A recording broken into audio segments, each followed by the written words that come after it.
Hello, everybody. This is the Pre-Dr. Bennett, and today we're going to be hitting up another one of Khan Academy's critical analysis and reasoning skills, CARS, practice questions, specifically a practice passage. So we're going to be doing passage number 3. It's the practice passage number 3, Seeing Color Through Homer's Eyes.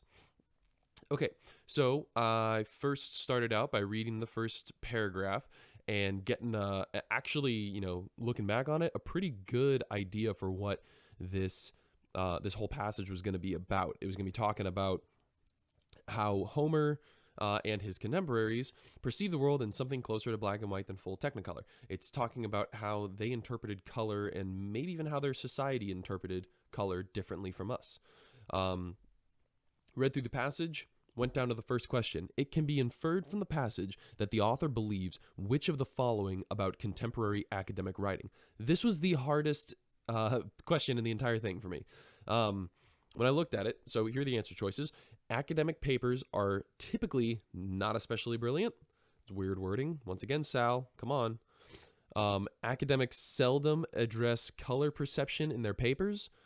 Academics often reach very strange conclusions in their papers, or academic papers are usually outdated soon after they are written. So I got this one wrong. The thing that I chose was academics often reach very strange conclusions in their papers. So the reason I chose that was because they said in the 5th paragraph, Gladstone is well aware of the utter weirdness of his thesis, nothing less than the universal colorblindness among the ancient Greeks. And a few other sentences in here made me think, yeah, so this is maybe implying that when you have these weird cultural differences between millennium, then you're going to have weird conclusions in your papers. And I still don't totally agree with this question. I mean, I get it, but the actual answer is academic papers are not especially brilliant. So the reason for that is in fact, in the very first paragraph where they wrote, for someone used to contemporary academic writing, reading the chapter on color in William Gladstone's Studies on Homer and the Homeric Age, 1858, comes as rather a shock. The shock of meeting an extraordinary mind. And based on only that, apparently, according to the step-by-step solution, academic papers are typically not especially brilliant. All I could guess is that this is a good example of only taking out what you see in the passage, being what is explicitly stated in the passage. They didn't talk about how academics reach strange conclusions. They didn't talk about how academics seldom address color perception. They didn't talk about academic papers being outdated right after they're written. They did talk about, in a really bizarre way, this one would be considered a hard question, I would assume, that academic papers are typically not especially brilliant. That was a hard one to pull. But that goes back to, if you get a question like this and you assume an answer, stop for a second, go back and read. It's worth it to get the question right. Okay, second question. It has been suggested that the Iliad and the Odyssey were a patchwork of a great number of popular ballads woven together from different poets, rather than a single work by a poet named Homer. If true, how would this affect the opinions expressed in the passage?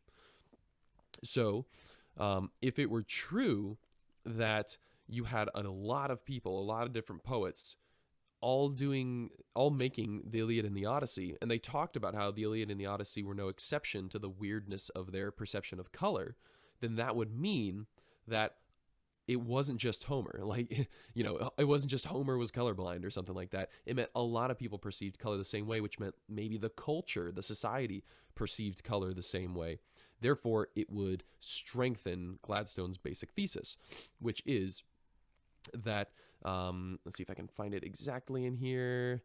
Can't find it exactly in here, but essentially that, here, at the end of the first paragraph, Homer and his contemporaries perceived the world in something closer to black and white than to full technicolor. And then they talk about the different ways that they use colors, how many times they use colors, and the limited range that they described things. So third question.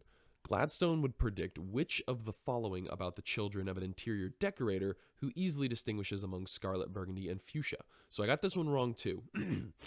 This was a weird one, and it kind of insults me as a scientist that he didn't give any kind of like justification for what he's talking about. However, if you direct your attention to the fifth paragraph, specifically at the end of the fifth paragraph, they say, there's an education of the eye. The eye's ability to perceive and appreciate differences in color, he suggests, can improve with practice. Yeah, totally. 100%. I'm down with you right there. And these acquired improvements are then passed on to the offspring.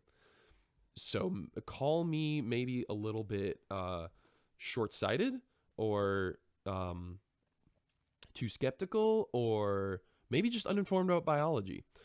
But how are they passed on to the offspring? I'm totally willing to accept that they are, but how? But once again, that's the whole Squidward telling SpongeBob, clear your mind of everything but fine dining and breathing, people.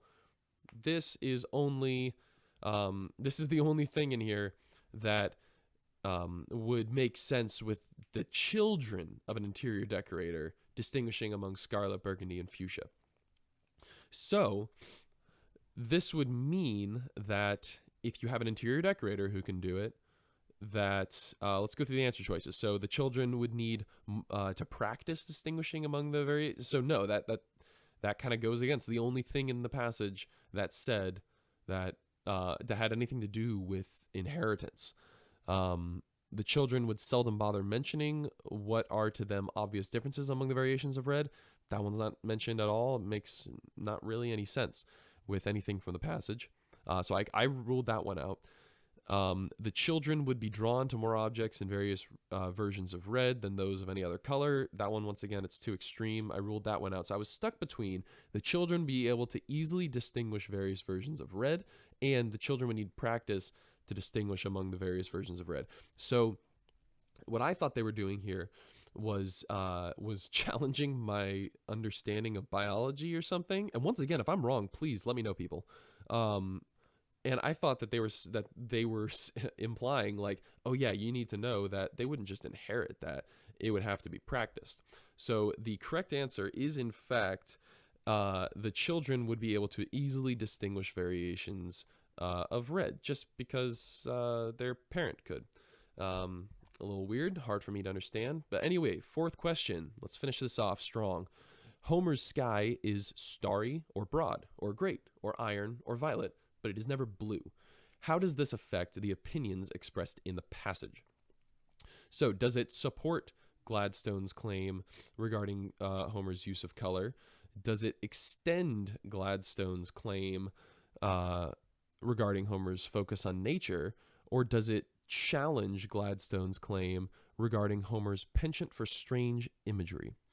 So when I looked at this one, I don't remember exactly what I put, but I know that it didn't, the second one, extends Gladstone's claim regarding Homer's focus on nature. That one didn't totally make sense to me. They did talk about his weird imagery, which brings me to the third answer choice. It challenges Gladstone's claim regarding Homer's penchant for strange imagery. It wouldn't challenge it. In fact, it would support it. So you can rule that one out. So by process of elimination, we know the answer now. It supports Gladstone's claim regarding Homer's use of color. Yeah, it would. His use of color was more about sensible imagery, as it said in, paragraph? I don't know. But in there, it does talk about Homer using all this sensible imagery to give people a relation to a thing rather than just this idea of what we call a color. All right. So I didn't do too good on that one, but I think I'm starting to get things more and more. I hope all of you are too. Let's keep it up. Strong work, gang.